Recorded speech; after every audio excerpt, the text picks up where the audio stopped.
আদম আলাইহিস সালাম লম্বা কয় গজ? 60 গজ।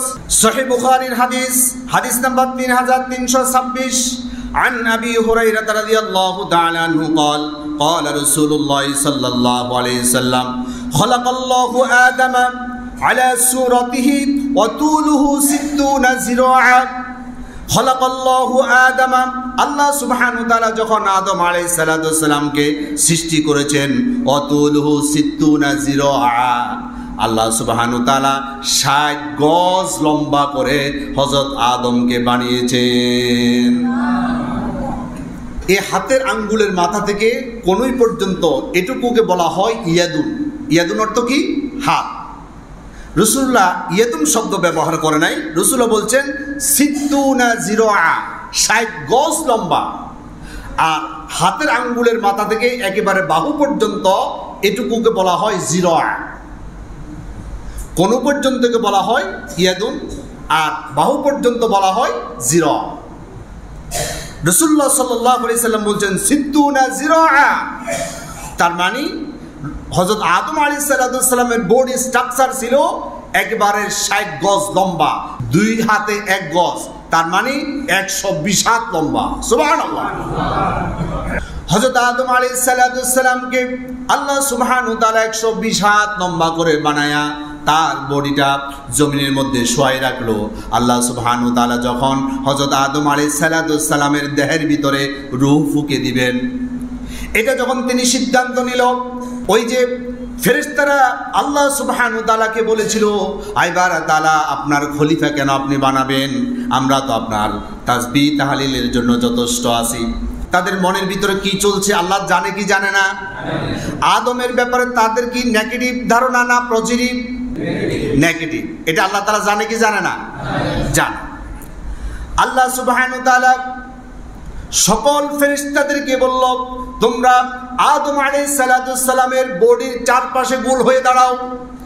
সকল ফেরেশতাদেরকে আল্লাহ সুবহানাহু ওয়া তাআলা এক জায়গায় জমা করলো, আর হযরত আদম আলাইহিস সালামের রূহ দেওয়ার জন্য তিনি সিদ্ধান্ত নিল।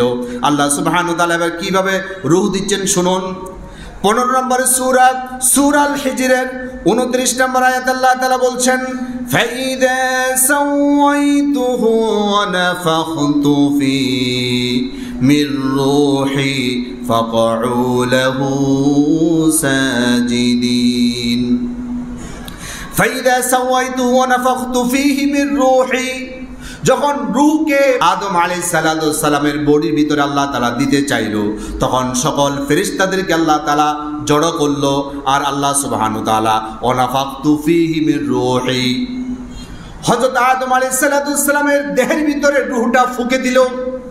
ফুঁকে দেওয়ার সাথে সাথে মাটির এই স্ট্রাকচারটা আল্লাহ সুবহানাহু ওয়া তাআলা রূহ ফুঁকে দেওয়ার সাথে সাথে রক্ত মাংসের মানুষ হয়ে দাঁড়িয়ে গেল। আল্লাহ সুবহানাহু ওয়া তাআলা হযরত আদম আলাইহিস সালাম কিভাবে সৃষ্টি করলো, আর গোল হয়ে দাঁড়িয়ে সকল ফেরেশতারা এই দৃশ্যটা অবলোকন করছে। এবার আল্লাহ সুবহানাহু ওয়া তাআলা হযরত আদম আলাইহিস সালামকে যেখানে ফেরেশতারা দাঁড়িয়ে আছে ওইখানে যত মাখলুক দেখা যায়, সকল মাখলুকের নামগুলো হযরত আদম আলাইহিস সালামকে আল্লাহ তাআলা শিখিয়ে দিলেন।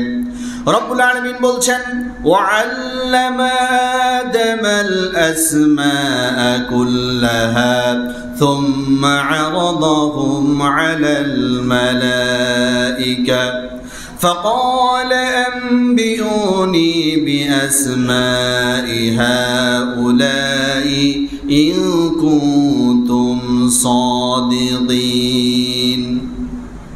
ওয়াল্লামা, আমি ইলম দিয়ে দিলাম, আদমকে আসমা, সকল নামগুলো।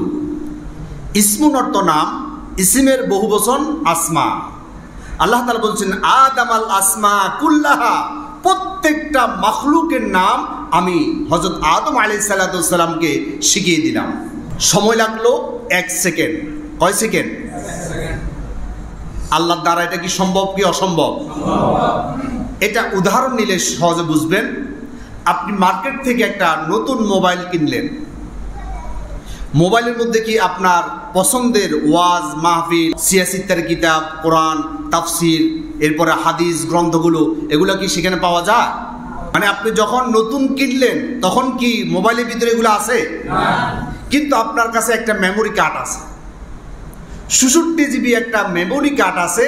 ওই মেমোরি কার্ডের ভিতরে কোরআন আছে, হাদিস আছে, তাফসির আছে, আপনার অনেক পছন্দের হাজার হাজার ওয়াজ আছে, হাজার হাজার বইপত্র আছে, অনেক কালেকশন আছে এখানে ভিতরে।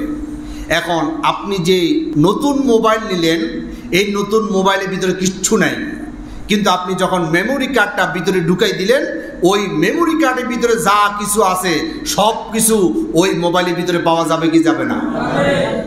আধুনিক বিজ্ঞান যদি এটা এইভাবে সমাধান দিতে পারে, আমার রব, আমার আল্লাহ এর চাইতে উত্তম পন্থায় 1 সেকেন্ডে লক্ষ কোটি নাম হযরত আদম আলাইহিস সালামের ব্রেনের ভিতরে মেমোরি সেট করতে পারবে কি পারবে না? হযরত আদম আলাইহিস সালামকে সকল মাখলুকের নাম শিক্ষা দিয়ে এবার আল্লাহ সুবহানাহু ওয়া তাআলা ফেরেশতাদেরকে বলল, সুম্মা আরাদাহুম আলাল মালাইকা, অতঃপর ফেরেশতাদের কাছে আল্লাহ তাআলা আরজ পেশ করলো। আরাদাহুম, আল্লাহ তাআলা বলল, ফাকালা আম্বিউনি, এবার তোমরা বলো তো দেখি, বিআসমাই হাউলাই, এই সমস্ত সৃষ্টিগুলোর নাম বলো। ইন কুনতুম সাদিকিন, যদি তোমরা সত্যবাদী হয়ে থাকো। তোমরা মনে মনে চিন্তা করেছিলে এই জমিনের মধ্যে খলিফা বানানো দরকার কি? আমরা তো কোনো গুনাহ করি না, আমরা সর্বশ্রেষ্ঠ জাতি। যদি তোমরা শ্রেষ্ঠ জাতি হও তাহলে এখন শ্রেষ্ঠত্বের প্রমাণ দাও, দেখি তো এগুলোর নাম বলো। এবার তারা কি বলল? قالوا سبحانك لا علم لنا إلا ما علمتنا, এবার তারা, আপনি তো পুত পবিত্র মহান সত্তা, লা ইলমা লানা ইল্লা মা আল্লামতানা, আপনি যা কিছু আমাদেরকে জানান নাই তা আমরা জানি না। সুবহানাল্লাহ। এখন 4 বছরের একটা বাচ্চাকে আপনি যদি বলেন, বাবা দেখি বলো তো এটার নাম কি, সে কি বলতে পারবে? এটার নাম কি, ওটার নাম কি, এগুলো সব যদি তাকে প্রশ্ন করেন সে বলবে আমি জানি না। এখন ফেরেশতাদেরকে আল্লাহ তাআলা যখন বলল তোমরা এগুলোর নাম বলো, এটার নাম কি, তারা বলে আমরা জানি না। ওটার নাম কি, আমরা জানি না। ওটার নাম কি, এটাও আমরা জানি না। যখন তারা সিলিন্ডার করলো, এইবারে তাহলে আমরা তো কিচ্ছুই জানি না। আল্লাহ সুবহানাহু ওয়া তাআলা তাদেরকে বলল আমি খলিফা সৃষ্টি করতে চাই। তারা মনে মনে বলল আমরা তো আছি, শ্রেষ্ঠ জাতির জন্য আমরা আছি।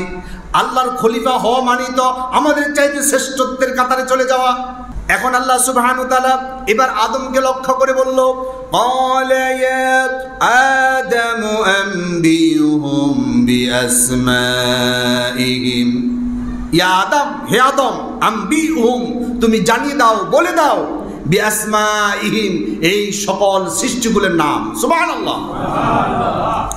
ফালাম্মা আনবাহুম বিআসমাইহিম, হযরত আদম আলাইহিস সালাম বলা শুরু করলো, এটার নাম ফ্যান, এটার নাম লাইট, এটার নাম এসি, এটার নাম দেওয়াল, এটার নাম টাইলস, এটার নাম এই, এটার নাম ওই।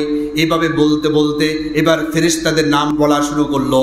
তোমার নাম জিব্রাইল, তোমার নাম মিকাইল, তোমার নাম ইসরাফিল, তোমার নাম মালাকুল মাউত। এইভাবে প্রত্যেকটার নাম ধরে ধরে প্রত্যেকটা জিনিসের নাম বলা শুরু করলো। সুবহানাল্লাহ। অথচ এর আগে ফেরেশতাদেরকে আল্লাহ সুবহানাহু ওয়া তাআলা এই নামগুলো জিজ্ঞেস করলো, একজনও বলতে পারে না। অথচ এই ফেরেশতাগুলোর বয়স হচ্ছে হাজার হাজার কোটি বছর। এই ফেরেশতাগুলোর বয়স কত?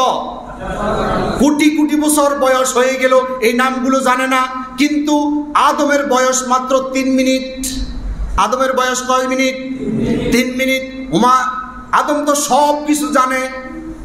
আপনি দেখবেন যে ব্যক্তি সবচেয়ে বেশি জানে তার প্রতি মনের অজান্তে একটা শ্রদ্ধাবোধ তৈরি হয়ে যায়, যায় কি যায় না? আমি আলোচনা করতেছি, এখানে যদি অনেক বড় ধরনের কোনো মুহাক্কিক আলেম থাকে, যার কোরআন এবং হাদিসের পাণ্ডিত্য আছে, এমন ব্যক্তি যদি এখানে থাকে, আমি যদি কোরআনের ভুল ব্যাখ্যা করি, হাদিসের ভুল ব্যাখ্যা করি, অথবা কোরআন হাদিস ছাড়াই আমি মন মতো কথা বলি, তিনি কি আমার প্রতি শ্রদ্ধা জাগবে না বিরক্ত আসবে? বিরক্ত আসবে না? আর যদি আমি এমন কিছু হাদিস উপস্থাপন করি যেটা তিনিও জানে না, তখন আমার প্রতি তার একটা শ্রদ্ধাবোধ তৈরি হবে কি হবে না? এটা আল্লাহরই ঘোষণা, আল্লাযীনা উতুল ইলমা দারাজাত, যার বেশি ইলম আমি তার দারাজাত উন্নত করে দেই। সুবহানাল্লাহ। হযরত আদম আলাইহিস সালাম যখন তাদের সামনে এই সব কিছুর নাম বলে দিল, প্রত্যেকের মাথাটা নিচু হয়ে গেল। আর হযরত আদম আলাইহিস সালামের ব্যাপারে তাদের নেগেটিভ চেঞ্জটা পরিবর্তন হয়ে এবার পজিটিভ চেঞ্জে চলে আসলো। আল্লাহ সুবহানাহু ওয়া তাআলা এবার বলল, উসজুদু লিআদম, আমার আদমকে তোমরা এবার সিজদা দাও। ফাসাজাদাল মালাইকাতু কুল্লুহুম আজমাউন, সবাই আদম আলাইহিস সালামকে সিজদা করে দিল। সিজদার মাধ্যমে আল্লাহ সুবহানাহু ওয়া তাআলা প্রমাণিত করলো, ও ফেরেশতারা তোমরা নিষ্পাপ হতে পারো, কিন্তু আমার খলিফা যারা তাদের চাইতে তোমরা শ্রেষ্ঠ নয়। এইমাত্র সিজদা দিয়ে এটাই প্রমাণ করলা ওই নিষ্পাপ ফেরেশতাদের চাইতে আল্লাহর খলিফার মর্যাদা অনেক বেশি। কারণ হচ্ছে আল্লাহ সুবহানাহু ওয়া তাআলা ফেরেশতাদেরকে সৃষ্টি করেছেন, ফেরেশতাদের মনের মধ্যে গুনার প্রতি কোনো আকর্ষণ দেয় নাই। আল্লাহ সুবহানাহু ওয়া তাআলা মানুষ সৃষ্টি করেছেন, মানুষের মনের মধ্যে গুনার প্রতি আকর্ষণ দিয়েছেন। আবার এই পৃথিবীর মধ্যে আল্লাহ সুবহানাহু ওয়া তাআলা মানুষকে পাঠিয়েছেন, এই পৃথিবীর পরিবেশটাকে আল্লাহ সুবহানাহু ওয়া তাআলা গুনাহের পরিবেশ বানিয়েছেন। একদিকে মনের মধ্যে আকর্ষণ আছে, আরেকদিকে পরিবেশ আছে গুনাহের, আরেকদিকে শয়তান আছে। ফেরেশতারা এর বিপরীত, ফেরেশতাদেরকে কোনো শয়তান ডিস্টার্ব করতে পারে না, তাদের জন্য কোনো গুনাহের পরিবেশ নাই, আবার তাদের মনের মধ্যে কোনো গুনাহের প্রতি আকর্ষণ নাই। এবার আল্লাহ সুবহানাহু ওয়া তাআলা তাদেরকে বুঝিয়ে দিলেন, যার মনের মধ্যে আকর্ষণ নাই, যার কাছে পরিবেশ নাই, যার বিরুদ্ধে শয়তানের কোনো কুমন্ত্রণা নাই, সে গুনাহ করে না। আর আরেকজন ব্যক্তি, তার গুনাহের পরিবেশ রয়েছে, তার মনের মধ্যে গুনাহের আকর্ষণ রয়েছে, তার পিছনে আবার ষড়যন্ত্র করার জন্য শয়তান রয়েছে। এই সব কিছুর ভিতরে গুনাহ থেকে পবিত্র হয়ে যে ব্যক্তি আল্লাহর গোলামি করতে পারবে, সে ওই নিষ্পাপ ফেরেশতাদের চাইতে শ্রেষ্ঠ হয়ে যাবে। আমি যদি বলি আমি কখনো কোনোদিন ঘুষ খাই নাই, আচ্ছা হুজুরকে ঘুষ দিবে কে? আমাকে ঘুষ দেওয়ার মতো কোনো কি সোর্স আছে? একজন ওসি সাহেব যদি বলে আমি কখনো ঘুষ খাই নাই, তাহলে এটা একটা গুরুত্ব আছে। কারণ ওসি সাহেব যে টেবিলে বসে, সেই টেবিলের মধ্যে ঘুষের সব তুফান চলছে, ঠিক কিনা? ইমামতি যেখানে করে হুজুরে, সেখানে তো ঘুষের কারবার নাই। হুজুরে ঘুষ খাইব তো দূরের কথা, হুজুরকে ঘুষ দেয় কে? দিলে না বোঝা যায় তো হুজুর কতটুকু পাক্কা। কিন্তু একটা ওসি সাহেব যখন বলে আমি ঘুষ খাই না, তখন এটার একটা কি আছে? গুরুত্ব আছে। ফেরেশতারা যখন বলে আমরা গুনাহ করি না, এটার গুরুত্ব নাই, কারণ গুনাহের তো আকর্ষণে নাই। একজন বনি আদম যদি বলে যে আমি গুনাহ করি না, তখন তার একটা গুরুত্ব আছে, কারণ গুনার ভিতরে তাকে আল্লাহ তাআলা রেখেছেন, আর আল্লাহ তাআলা পরীক্ষা করছেন, যদি এই গুনাহ থেকে তুমি মুক্ত থেকে আমার খেলাফতের দায়িত্ব তুমি পালন করতে পারো, তাহলে আমি তোমাকে জান্নাত দান করে দিব।